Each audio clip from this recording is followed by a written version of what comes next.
Hello, everybody. It's Stephen here for the Idiot Quilter, and welcome to my weekly episode. It is episode number 349 for March the 10th, 2026. And I'm going to let you in on a little secret right off the bat. This is my second go at this today. Yeah, I got halfway through this and realized I had not pushed the record button. I'm looking over at it right now, and it's definitely pushed. Yeah, so I've started over. Oh well, second time makes it even better. So, moving right ahead, let's take a look at what I have been working on. Well, Healing Waters, the quilt that I have designed a pattern for, and this is my testing of the pattern, and it's coming along very nicely.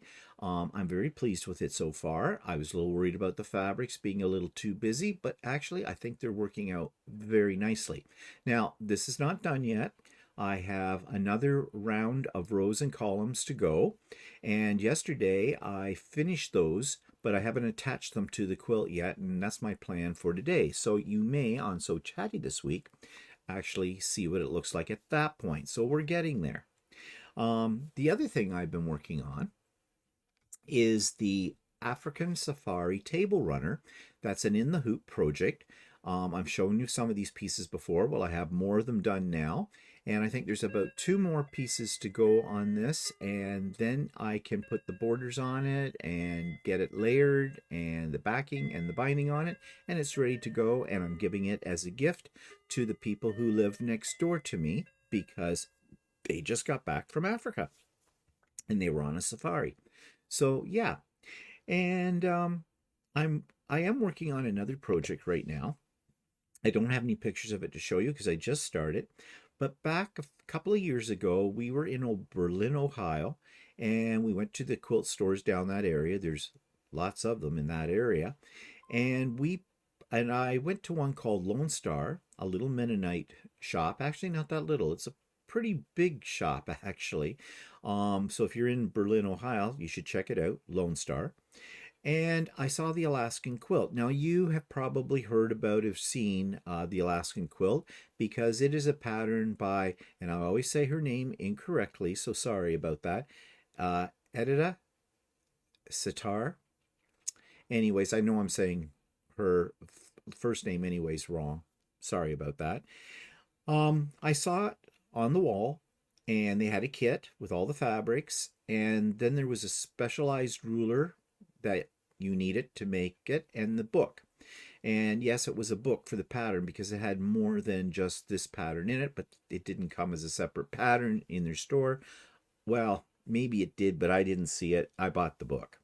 Book's got lots of beautiful patterns in it anyway, so, down the road, who knows. But I have pulled it out of my stash of kits, looked at it, and went, this is way too complicated. Too many pieces. Not in the mood. Well, last week I pulled it out in earnest, and I said to myself, this is going to be a challenge. You are up for it. Let's do it. So I watched some videos on YouTube, as one does, and figured out how to use the ruler. And yeah, it is not as complicated as I thought it was going to be. I have a plan of attack. I am just not going to cut fabric and start right in. I am doing test blocks. And so I've done the first block, a test block, to figure out how to use the ruler. And that worked out okay. So I have now cut up the pieces I need to make 4 block 1s, because there's only 4 block 1s in this quilt. And I'm going to cut later, maybe today, tomorrow, I'm going to cut up the pieces for block 2 and make the test block for it. My idea here is I'm putting these all in baggies, all organized, and they're going with me this Saturday to the Club Sew Day, which is Walter's in-person sew day that happens all the time, and I've started going to those regularly as well. So I'm going to take those with me and work on the blocks there. And I'd rather have the pieces already pre-cut before I get there because space is somewhat limited, but not bad. There's not that many of us there, only maybe 5 or 6 of us. So, we can spread out as much as we want, which is nice, but you get talking. And, then when I start talking, I start cutting pieces wrong. And so I'll end up with blocks that, oh, those are nice, but they're not part of this quilt design, are they? So yeah, that's why I want to get them all organized, ready to go, so I can leap right into it when I'm there on Saturday. I am doing a video as I go along about each block, and this will eventually become either a series or a whole standalone video on its own when I'm closer to or have finished the quilt. So stay tuned for that down the road. So yeah, so what have I done to myself? Now I've got 3 projects on the go. I could have more than that because, well, I'm going to talk about it in a second, but I have some other plans too. And I'm laying in bed this morning, woke up around 10 to 5 or so. I'm laying there and I'm thinking about all the things I need to do today. And you've probably done the same thing, right? You don't really want to get out of bed, but you want to get the day going because you have so much to do. And you get a little overwhelmed in your mind when you sit there trying to organize it all. At least I do. And you start to panic. You start to feel overwhelmed because I've got to get this done. I got to get this done. Okay, that was me this morning. So I got out of bed. I got showered, I got dressed, and I came down and I'm starting this, which is one of the things I needed to do today, and a pile of other things to do too. However, this is how I handle feeling overwhelmed. First of all, get a grip. Look at your situation. I am retired. The deadlines I have are deadlines I have self-imposed. It's just me. What am I going to do? Beat myself up if I'm late? No. My deadlines are flexible, meaning because I made them, I can change them. So yeah, so there, that brings me down a notch. The other thing is, the best way I have always found so that you don't feel overwhelmed with a whole bunch of things you have to do is list them. Make a list and prioritize it. And when I say prioritize it, I do it not in what I have to get done, although that could be part of it, but what do I want to do first, second, third? And that brings me down a little bit more. And then I start working at the list. And I'm not imposing time slots or anything like that for myself. I'm just working on it. And as I get it done, it goes off the list. And that brings me right down. So what I'm saying is, stay calm, don't panic, just so. And that's what I'm going to do. So I'm fine now. All right, let's see what's coming up. Well, sewing with me, Wednesdays, always. Links in the show notes. You know the routine. All are welcome. Come and go as you please. Work on whatever. Have fun. Let's see. What else? Coming up, Pop-Up Sew Day. Yes, on March the 21st. So at the time of recording this, I'm recording this on March the 10th, 2026. So 1 week from this coming Saturday is the Pop-Up Sew Day. So next week, in all the videos I put out next week, there will be a link to the Pop-Up Sew Day in the show notes. So check that out. And yeah, again, and you know, this is going to sound weird. I often hope for bad weather on a pop-up sew day. Why? Because then I don't feel guilty about sitting inside all day if the sun is shining, because the sun is going to shine eventually. Here, we're moving in the spring. You know, I can concentrate on my sewing. If it's really nice outside or that kind of thing, you're kind of going, you know, I enjoy what I'm doing inside, but I should get out, that kind of thing. Yeah, so pray for rain or snow or sleet or hail. Well, you know what I mean. Okay, so that's the Pop-Up Sew Day, March the 21st. Retreat update. We're getting closer to the date. The actual date for the retreat is April the 18th, but registration will open on April the 4th at 9 a.m. Eastern Time. Now, don't worry about any of that at the moment, because I am putting out a video, probably after the Pop-Up Sew Day, that explains all the ins and outs of how you get yourself registered for the retreat. And it is free. It is free, but you need to register because I only have so many spots available. all of that will be revealed in that video. So not to worry, just hold tight. Do not send me an email asking to register for the retreat until the day the registration opens, okay? I already had somebody do that, and I'm sorry, I have to say, send them back a message. I'm sorry, I cannot register you until the official day that it opens. You may think that's kind of funny, but it's a way to keep things fair because, as I said, I have limited space. Okay, so stay tuned. More on that down the road.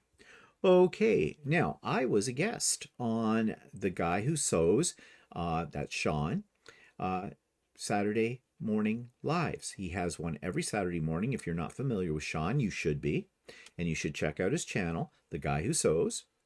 And he puts out several videos in a week, and he's always working on something of interest.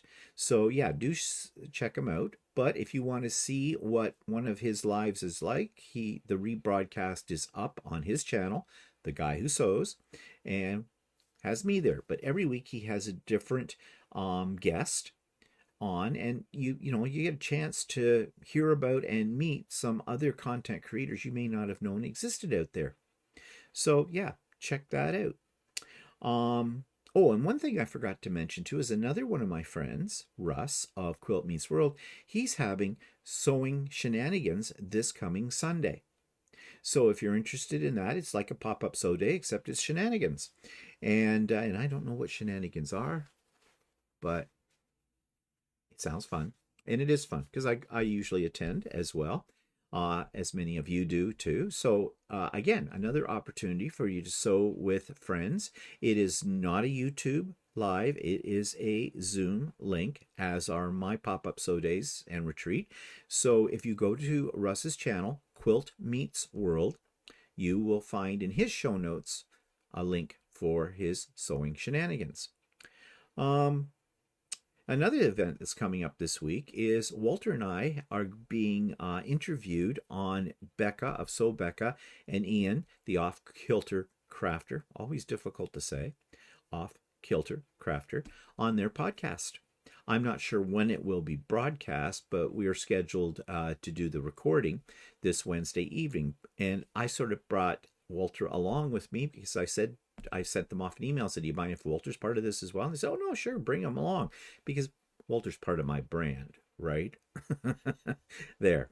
And yeah, I need to have Walter there with me. I do. So yeah, so watch for whenever they put that out. I might find out when that's going out, and if I do, I'll announce it here then. But yeah, I'm very, very flattered that they asked us to be on their program. Okay, so something else that really made my week on Sewing with, or on Stephen and Walter Live on Sunday, after we got off air on that, I was checking my email and I got a surprise email from someone I do not know, but somebody who now owns one of my Quilts of Valor quilts. And he had received it on the weekend, and he very nicely sent me some pictures of him receiving the quilt and what he's done with the quilt. And to be honest, I'd forgotten about this quilt. But well, enough talk. Show you. There he is. His name is James. He is a veteran, and he is a very deserving recipient of a Quilt of Valor, and this Quilt of Valor happened to be mine. And he sent this picture, and part of the ceremony, as you may or may not know, is that when they are presented with the quilt, they wrap them in the quilt as well. It's like a big hug from the country. Give me a moment. I get a little emotional about this because, as you know, this is the only charity right now that I donate quilts to, because I really believe in this charity, in the Quilts of Valor program. And I have another one to donate to them. I try to donate at least one, if not two or more in a year, to the Quilts of Valor Society. And Walter and I both usually go down to their sew day that they have once a year, usually in the early fall, where they do some of these presentations as well and work with the other people in that chapter of Quilts of Valor to make more quilts. So yeah, a very, very worthy outlet for your quilts. And we have them in Canada, and you have them in the United States. And I don't know if they have them in other parts of the world or not, but definitely here in North America, both our countries have these. So, yeah, there he is, wrapped in my quilt. And I don't label my quilts. And in fact, the Quilts of Valor people ask you not to label it because they have this official label. And I have seen these labels before, but I've never looked at them that closely. So I see that they have the name of the person that received the quilt, and they even put an ID number on them as well, which is interesting. I'm not sure. I should ask sometime what the purpose of the ID number is. I guess they must be tracking them or something like that. The quilt, that is. The date it was presented. So you can see March the 8th, that was the same day as we were doing our live. So yeah, he sent these pictures to me like bingo, and sent me a very nice thank you note as well. And my name on it is made by. And he also sent me a picture of what it looks like in his home on his bed. And I really, that's a nice quilt, if I do say so myself. Yeah, I like that quilt. It's not my design. This was that's one of the designs that I bought from the Quilt of Valor online store. But I like it the way it turned out. It turned out really nice, I think. And he obviously loves it. So yeah, it really made my day, you know. And out of all the charities I have ever donated any quilts to, Quilts of Valor are the most worthy, I feel. And also, you get something like this. So many charities, and you've heard me say this before, do not thank you. They just take the quilt and run. And literally in one case, when I donate it. And yeah, it is nice to be acknowledged. You know, yes, it's a charity, you're doing it, it's a donation, it's to honor the sacrifice and service of the veterans. And many people will say, well, isn't that enough of a thank you to know that it's gone to them? No, it's not. No, it's not. For me, I need a thank you. I don't need buzzers and bells and confetti and things like that for it, but a nice little note from the recipient or the organization, you know, that's just thanks you, that acknowledges the fact that you put time and effort into this and expense, because you supply the fabrics, the thread, everything like that. It's all part of the donation. So yeah, so I got a nice thank you note from James, and I'm glad that he's very happy to have been a recipient, and he's, as I said, a very deserving recipient of that quilt. Okay, I'm rattling on now. Let's move on, shall we? Let's talk about subscribers' comments from last week's video. Two that I want to point out. One came from Noni Nones. Noni Nones. Yeah, I guess that's how you say it. And says, I've always learned something from your videos. Thank you. Well, that makes my day. Because I do aim, as part of my mission here on my videos, is to share knowledge with you. And if you're getting something out of it in that way, I'm really happy. That makes it worthwhile for me to put the time and effort into making these things. And Inez has a recommendation. Inez is a regular subscriber on here. And Inez says, do you recommend the AccuQuilt? I was thinking about getting one. Well, that is actually a more complex question than what it would seem. And in fact, it's given me some idea, and several others of you have mentioned that you would be interested in us, Walter and I, talking on So Chatty, probably on So Chatty, about the AccuQuilt system and demonstrating some of it. Now, there are tons of videos out there that do this, but what'll make our video a little different is that a lot of the ones that you'll find on YouTube are sponsored by AccuQuilt, or they're ambassadors for AccuQuilt. I'm not sponsored by them. I've invested a lot of money in AccuQuilt. I will be honest and say I have not used it as much as I thought I was going to use it. And that would all be part of my assessment as to whether or not I would recommend it. The quick answer for Inez is yes. The quick negative answer is, but it's extremely expensive. So we're going to examine those issues and what I like and what I don't like about it and what it's all about as well. And we'll do it from our point of view, from our experience with it. And so you know that whatever we say, well, is honest, because no one's paying us to say any of that. So that is going to be coming forthwith. Yeah, probably start that as part of So Chatty this coming week. That's what I'm hoping. Okay, so that takes me to subscribers' creation of the week. Now, this is someone I've known for quite a while. Her name is Johanna. And the reason I hesitated on her first name is because I have not been calling her Johanna. I have known her for probably 5 or 6 years now. When I first got into quilting, I joined an online group called The Quilter's Way. I learned a lot from that. And Johanna was one of the people that was there at the beginning of it all too.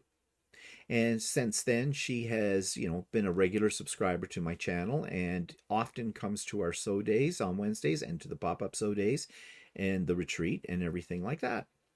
So, and I've been saying her name wrong.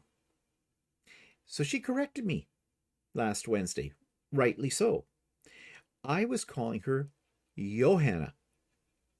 The reason is because I thought she had a Dutch background. I don't know why I thought that. I think she does have some connection to that, but I think it's through her her husband. But her name is actually pronounced Johanna. Not Joanna, not Johanna, Johanna. Now, the problem I have, though, is with her last name, because I have been saying it wrong for the longest time. I've been saying Vodica. It's not Vodica. It's, and I don't know. She told me, and I repeated it several times, and now I'm not sure. I'm still mixed up. So I am sorry, Johanna. I think it's Vodica. Vodica? Vodica? I don't know. Anyways, I will get that sorted out at some point in time. But in the meantime, here is her beautiful creation. This week's creation comes from Johanna Vodica, and Johanna sends us this beautiful picture of what looks like it's a sewing machine cover. And she says, attaches a picture of a sweet pea in the hoop embroidery design. I've been wanting to make this design for a while. I finally made it for my best friend for Christmas. I made the squares in the hoop and then sewed them together. I love how it turned out and will make another one for me. The picture shows the front and the back. Well, yeah, this is really, really nice. And it looks like it's fairly simple to do. And as you've mentioned, it's an In the Hoop project from Sweet Pea Designs, which always have some really great things. So you do this in panels, and then you have to line it up and sew them all together. And I love your color scheme. It is really, really kind of nice. I'm not usually into muted colors, although, and this I think are muted colors, but I do love this. And I think it's great. I'm just wondering if there is any end pieces. I don't think there are. But it looks like, if I look at the sides, it looks like there might be some straps that you put into it to hold the sides in tighter to the machine. So either way, it works really well and looks really wonderful. So thank you, Johanna, for sending this to us. You've inspired me. I might see if I can find a cover, something like this, that'll fit on my serger. Yeah. Okay. Got to think about that. And if you would like me to feature one of your beautiful creations on here, don't hesitate to send me one picture of it in JPEG format, please, and write a little tiny blurb, short, less than 50 words about it, and I'll be happy to show it here. And it doesn't have to be a quilt. It could be whatever you have made. Anything that you made, and it could be, doesn't even have to be made out of fabric. I mean, if you're a scrapbooker, a paper crafter as well, I mean, many of us as quilters do other things beyond. We hook rugs, crochet, knit, needlepoint, needlework, you know, crewel work, whatever. Yeah, I'd love to showcase it here. Okay. So this week's short tip from YouTube is how to tie thread when it's too short. This week's short tip on YouTube is about a problem that I think most of us have experienced at one time or another when we're doing hand sewing, and I mean you because I don't hand sew, and you come to the end of your piece and you don't have enough thread, or you don't have enough thread to really do to finish off the end, the tail piece. It's just too short. So how do you work around that? So how to tie a thread when it's too short in this short video shows you exactly how to do that. And I think this is really quite genius. So if you've run into that problem before, then you're going to want to check out this short video and to learn a method, actually two methods, that might work for you. Link is in the show notes. Now, you know that in the old days, back before I started revamping the channel a little bit, I used to every week talk about a future pattern. Well, I probably have talked about over 200 future patterns. And out of that 200, well, you know how many I've done, right? But I have patterns. Yes. And I mention this every so often. They're always in the show notes for you. They are free. You can download them. They're in PDF format. But I don't think people realize what they are, because I don't know if you're downloading them or not. So I thought I would talk a little bit about what those are. As you know, lately I have been designing a new pattern for a Quilt of Valor quilt, and also I'm testing it out on Healing Waters, a panel quilt. But I have 4 other patterns that I've created over the last couple of years, and I have made them available free of charge to anybody here on the channel that would like them. But I'm not sure if you know how to get a hold of them or what they even look like. So I'm going to take a few minutes to explain where you will find these patterns, how you can download them, and what they look like. So I want to start with one of my videos, and it could be any one of my videos that I put up, because this is sort of a permanent link. But where do you find the link? Well, here is one of my latest videos that's up for the Idiot Quilter, and if you go down to this area here, you have the name of the video, and then you have this box right here, and this is what I refer to as the show notes. You've heard me mention this before. So this is the show notes, but you only see part of it right here, the first line or so. So to see it fully expanded and to find the links for my patterns, you need to click on the word more. And this will open this up. And here's where you'll find all kinds of things. But we're going to go down a little bit further. And right here, this is my first pattern, When Stars Collide. And it's free. And all you need to do is click on that link. Similarly, when Windmills and Stars, free. Windmills on My Mind, also a free pattern. And Cornered Stars, also a free pattern. I probably should go in and edit that and make sure that everybody understands that these are free. So now that you know where to find the listing, how do you get it? Well, they're on my Google Drive. And this link will take you right to the particular pattern. Each one has a different link. So if you click on When Stars Collide pattern free, this is what's going to come up on your screen. Now it'll drop it into your browser. And if you're using Chrome or anything, all browsers show PDF files, because these patterns are written as PDF files. So here it is, and you can scroll through it and see all the instructions and everything for it, but you can also download it to your computer. And how do you do that? Well, you go up here to the top of the screen, or look on yours, it may be in a different spot, but find the little symbol that's got the down arrow. This one says download. And just click on that, And then it's going to throw this, open up a box to your computer, and you navigate to wherever you want to put this pattern and give it a name, or it will default to the name of the pattern. I suggest you leave it at that, and then just save it, and you have it. I'm not going to save it because I already know it's there.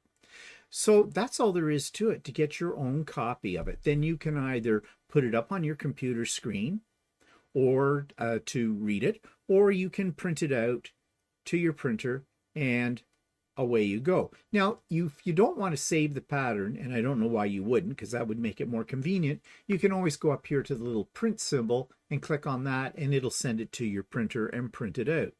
So that's how you get your hands on my free patterns. Well, let me now show you what each pattern looks like. So we'll start with When Stars Collide. And you just saw this a minute ago. Actually, what I'm going to do is I'm going to call up a better picture than this. So here are all 4 of my patterns. With the exception of just the one, Cornered Stars, all of these are actually samples. I actually made the patterns, of course, to check out, making sure my instructions were clear. And I didn't do that with Cornered Stars. I did make this one, but I left it in a more graphic format because I want you to pick your own colors for this. So here we go, When Stars Collide. And I called it that because if you look at the corners, they are partial stars. And it was just sort of like that center star, in my mind, was bursting out from the center of the quilt. Cornered stars, well, we have corners and we have stars on each of the corners. So now there's a funny story with this one. When I first made this one, I got one of these blocks turned around the wrong way, so they look like little sailboats.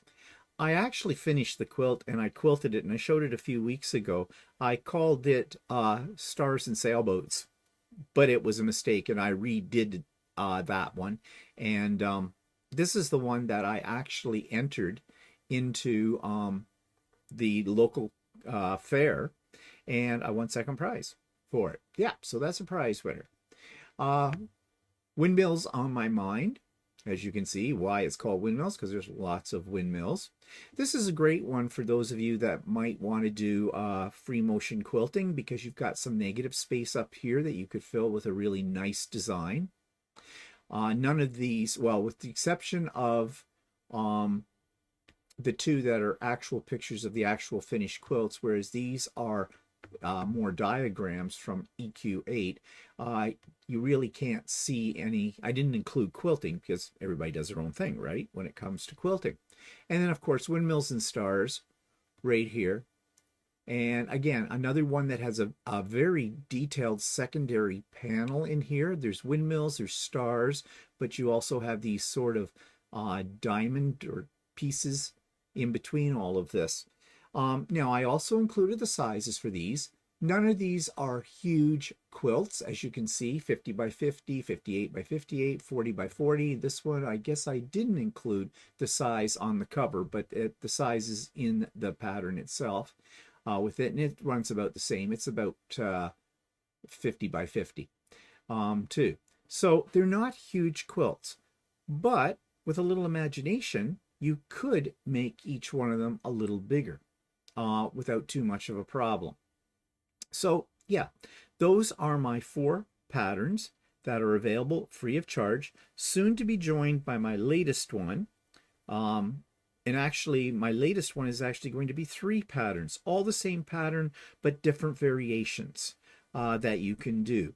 The Quilt of Valor variation, the Healing Waters panel variation, and then I'm going to have a universal variation too, which means that basically you're just going to have diagram of what the blocks look like for the placement of the units in each block, but you can use any panel you have, any fabric that you have, even scrappy fabric for that.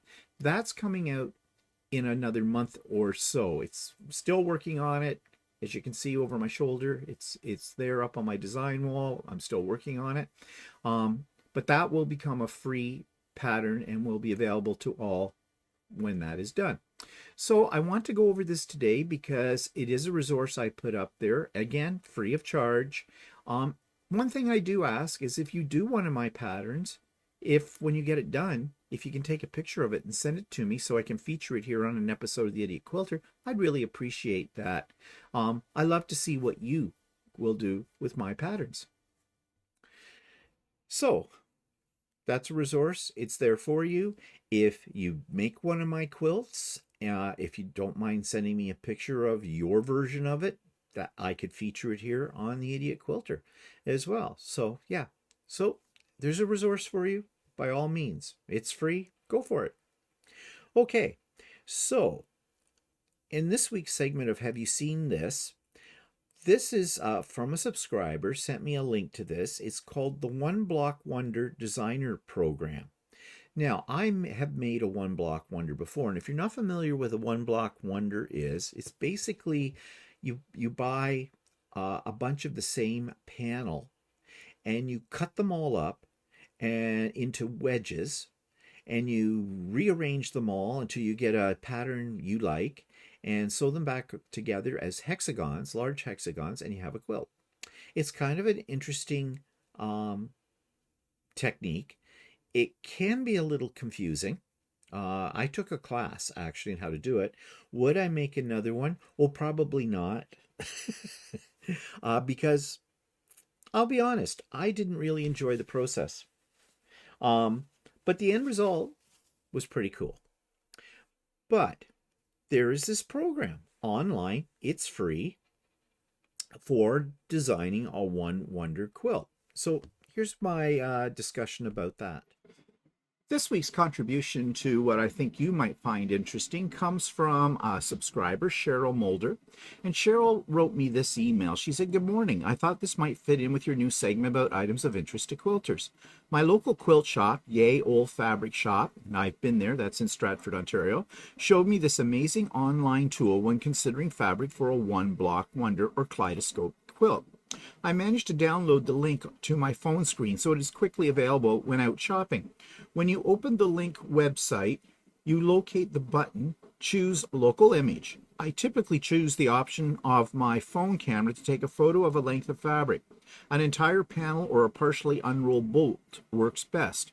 The program will then prompt you for a size of triangle and show you a preview of what your kaleidoscope shapes may look like in the finished quilt. There's even the option of changing the center focus of each hexagon shape, 6 triangles, by simply tapping said hexagon. The app rotates the shape to the next pattern option.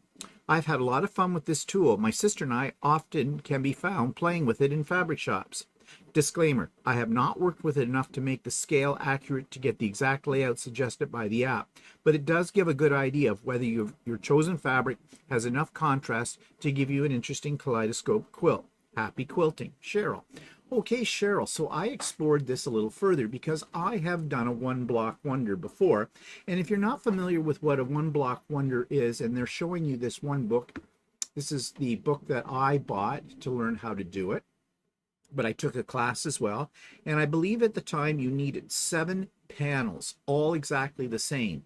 And then there is a mammoth amount of cutting because you're making these triangular wedges and hexagons that become hexagons later, and it is a lot of work. The final product is spectacular, but I'm not going to pretend this is an easy thing. So anything that would make this type of quilting easier is welcomed.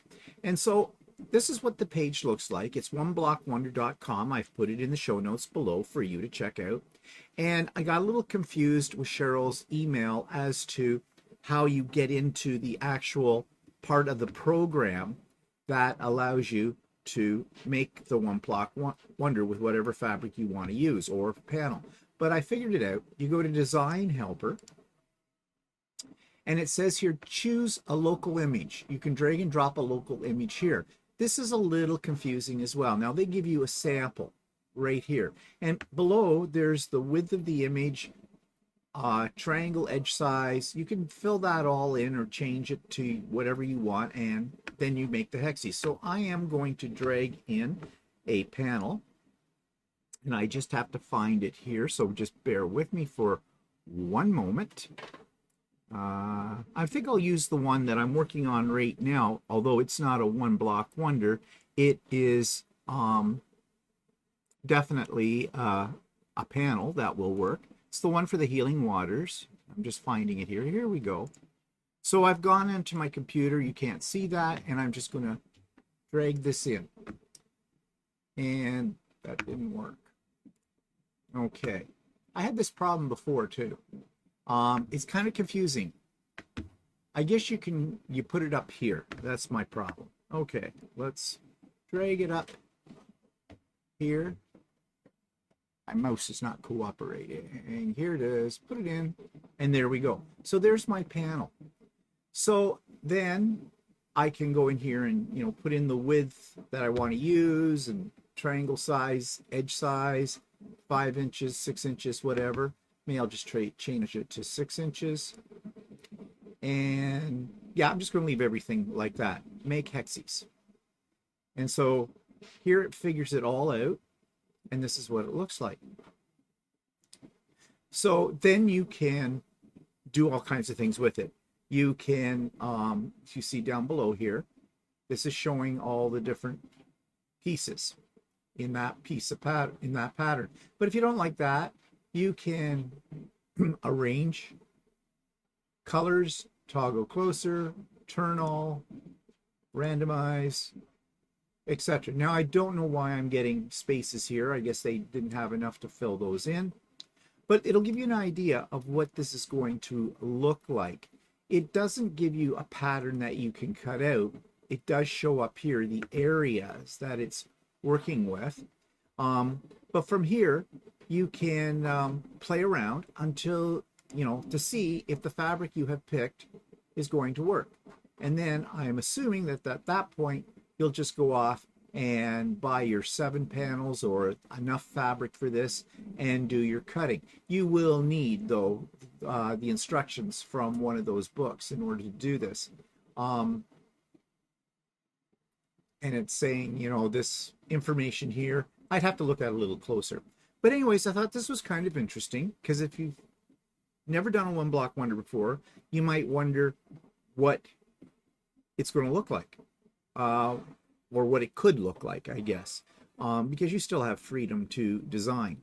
So yeah, you might want to go to the One Block Wonder site and play around a little bit with that. They also have for sale various fabrics as well, and they show you here what these fabrics might look like if you did them as one block wonders. And yeah, so thank you, Cheryl, for sending that to us. Okay, so that brings me to the end of this week's episode. I'm just looking at the clock, see how long I ran today. Yeah, and I hope you got something out of this. And if you did, please hit the like button. And if you're not a subscriber, why not? It costs you nothing. It helps me out if you subscribe, because, and I'm sure you've heard other content creators say this, but it is true. I have found out it is true, that it puts us in the algorithm of YouTube and gets us out there to other people that may not know who we are. Because after all, what I'm doing here is a bit of a niche. Okay. So yeah. So if you don't mind, just hit that like button and subscribe. And yeah, I hope you have a great week. Tune in for So Chatty later this week. Comes out on Fridays. And then, of course, we always have Stephen and Walter live on the weekend on Sundays. And you never know what's going to come out of that, because we never know either. But anyways, have a good one. We'll see you soon. Bye for now. Hi. I'm just going to interrupt my program for just 1 second to remind you to like the video, to subscribe to the channel, and hit the bell for future notifications. That's all I ask of you. Show me a little love. Thanks.